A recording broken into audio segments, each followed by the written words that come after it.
Assalamualaikum warahmatullahi wabarakatuh. Nama saya Muhammad Iqbal Maulana, NPM 18640066, kelas sipil pagi PJM 5A. Di sini saya ingin menjelaskan sedikit tentang mata kuliah mekanika fluida yang judulnya Dimensi dan Satuan Mekanika Fluida, dan penjelasannya setelah ini. Ya, jadi kita akan masuk ke dalam pembahasan dimensi dan satuan. Yang A ada dimensi. Dimensi adalah ukuran untuk menyatakan perubahan fisika secara kuantitatif.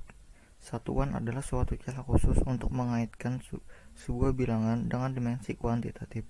Jadi panjang adalah suatu dimensi yang dapat dikaitkan dengan perubahan seperti jarak, pergeseran, lebar, simpangan, dan ketinggian. Meter atau inci, keduanya merupakan satuan numeris untuk menyatakan panjang. Kegunaan dimensi ada 3. 1 untuk membuktikan kebenaran suatu persamaan, 2 untuk menurunkan persamaan suatu besaran dari besaran-besaran yang mempengaruhinya, 3 menunjukkan kesetaraan beberapa besaran. Yang selanjutnya yaitu satuan. Sistem satuan senantiasa berbeda-beda dari satu negara ke negara lain, walaupun kesepakatan internasional telah dicapai.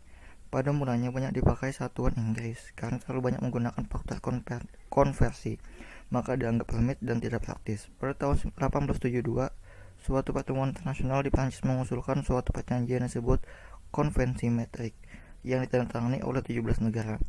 Konvensi metrik merupakan perbaikan atas sistem Inggris, yaitu dengan memperkenalkan sistem desimal.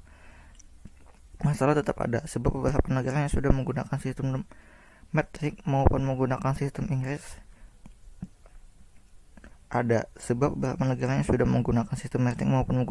Inggris untuk satuan-satuan tertentu.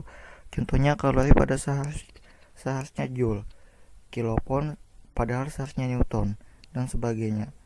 Konferensi Umum tentang Timbangan dan Ukuran diselenggarakan pada tahun 1960 untuk membakukan sistem metrik. Konferensi ini mengusulkan sistem satuan internasional SI seperti yang selama ini kita pakai.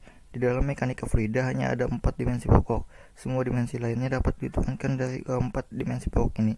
Dimensi pokok itu ialah massa, panjang waktu, dan suhu. Dan sini ada suatu tabel dimensi-dimensi besaran pokok dalam sistem SI.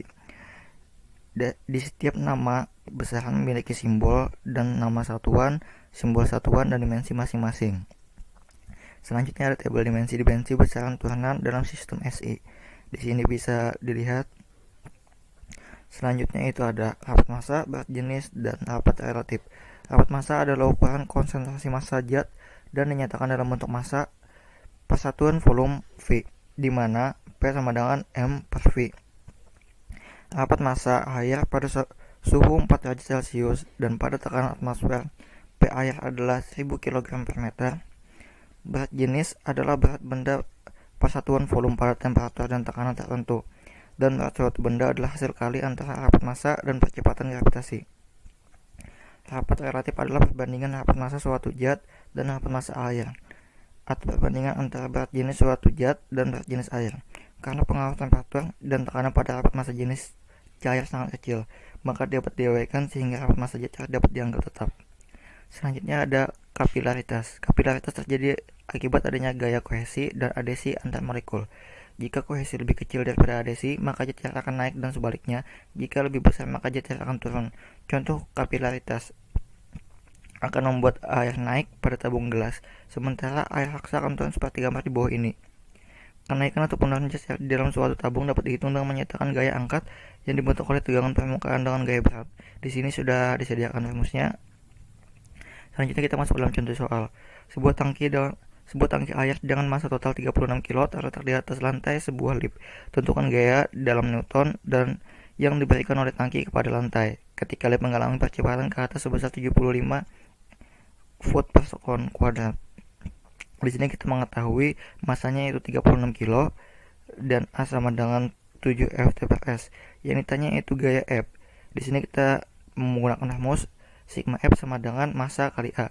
Di sini kita pecah lagi sigma F, yaitu menjadi F1 min W sama dengan M dikali A. Di sini kita pecah lagi W, di sini kita jadikan F1 min M dikali G sama dengan M dikali A. Setelah itu kita akan memindah ruas sehingga mendapatkan rumus F1 sama dengan M dikali dalam kurung G plus A tutup kurung. Di sini kita tinggal masukkan nilai 36 kilo dalam kurang 9,81 meter tambah 7 Ft dikali 0,3048,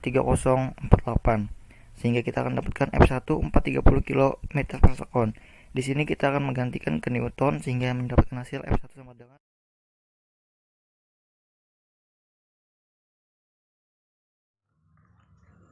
hanya itu yang dapat saya sampaikan. Salah hilap mohon maaf.